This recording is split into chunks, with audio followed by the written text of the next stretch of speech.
It's been called the Facebook revolution, and we all know that Mark Zuckerberg is responsible for everything.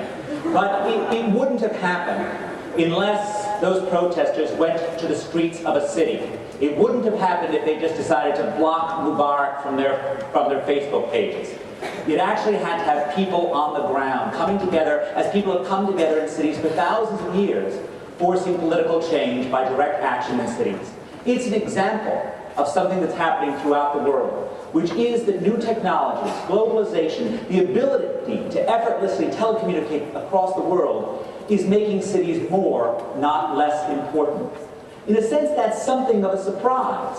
After all, you'd normally think that the ability to connect over vast distances electronically would make it absolutely unnecessary for us to possibly get close to one another. But that's not at all what's happening.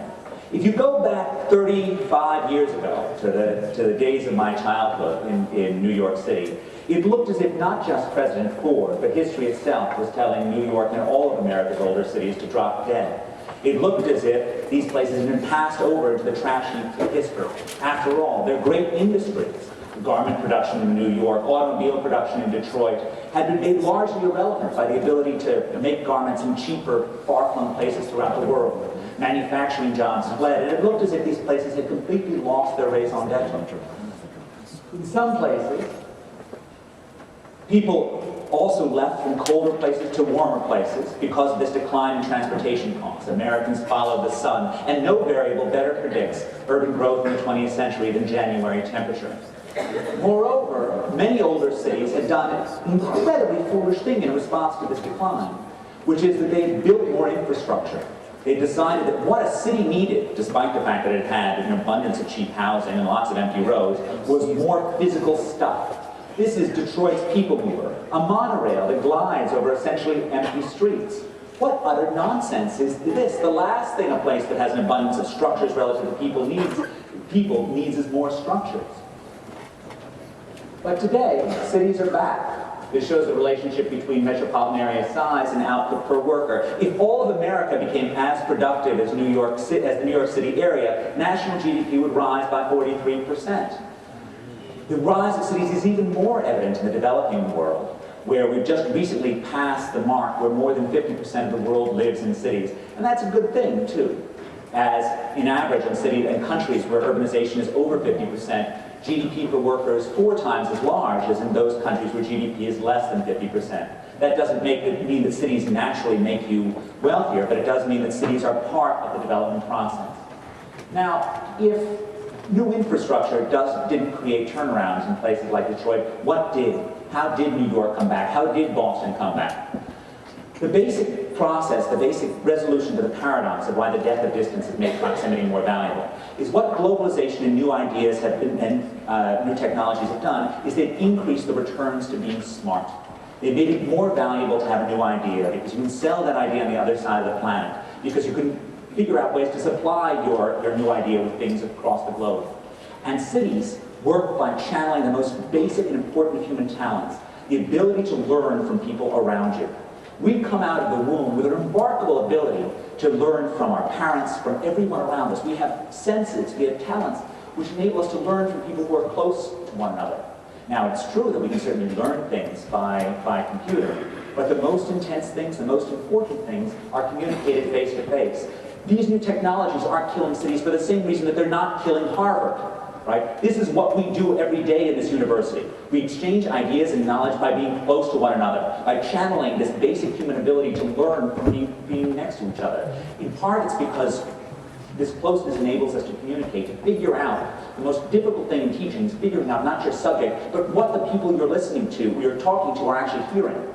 Being face-to-face makes that happen.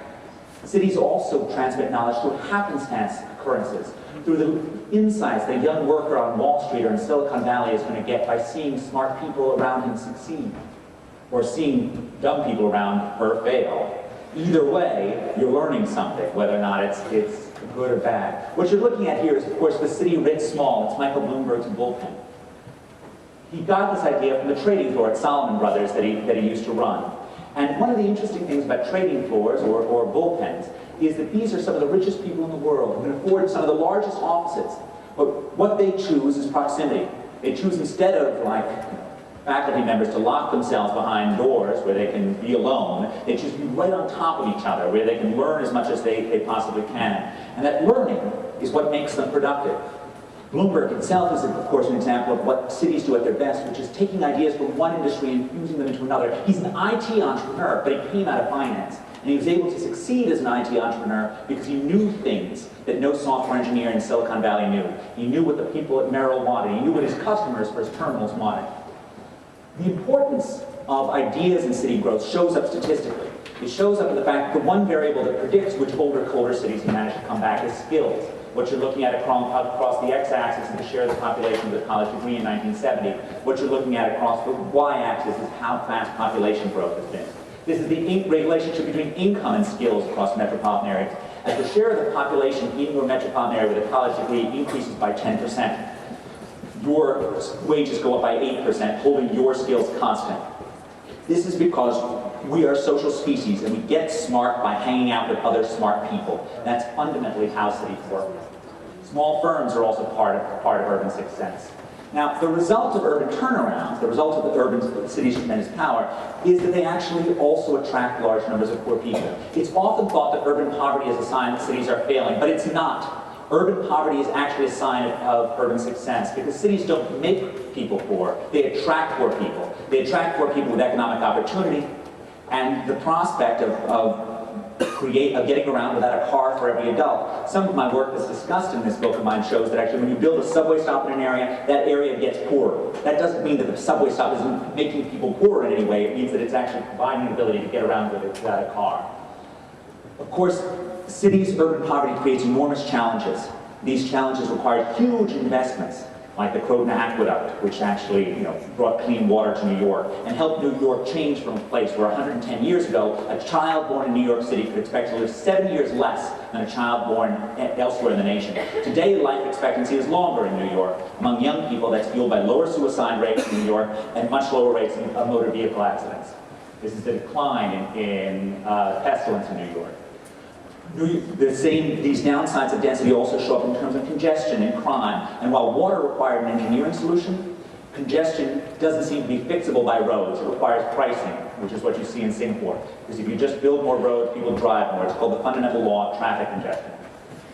Cities also, when they succeed, require more space. You don't build space in declining places where you already have plenty of structures, but when a place is growing, when a place is succeeding, if you don't build structures, the place becomes an unaffordable city that's uninclusive and can't provide affordable space for people. This is Jane Jacobs, the great urbanist, looking quite cat-faced about the high-rise towers that were around her. She envisioned one particular form of low-rise living, and that form is great.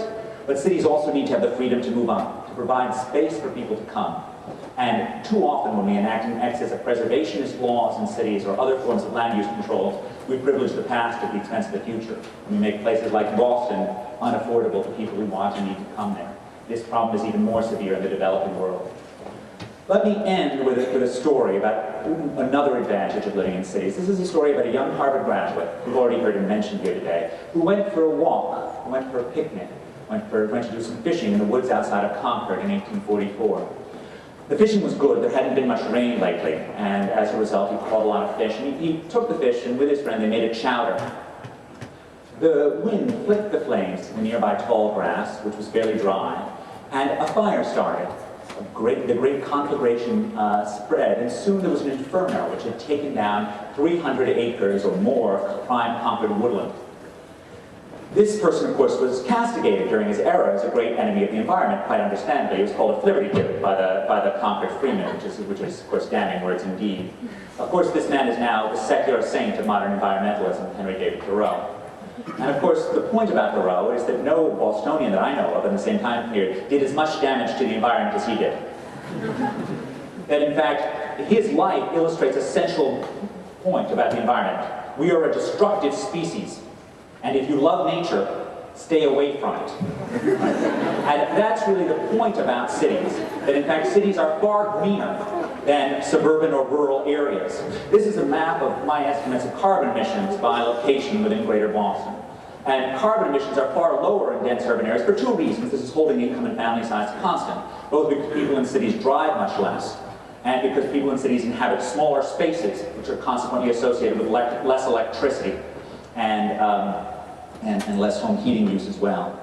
So cities are not just more productive, they're not just more fun, they're not just more dynamic, they're actually also greener, regardless of what the greenery may actually show us. Thank you very much.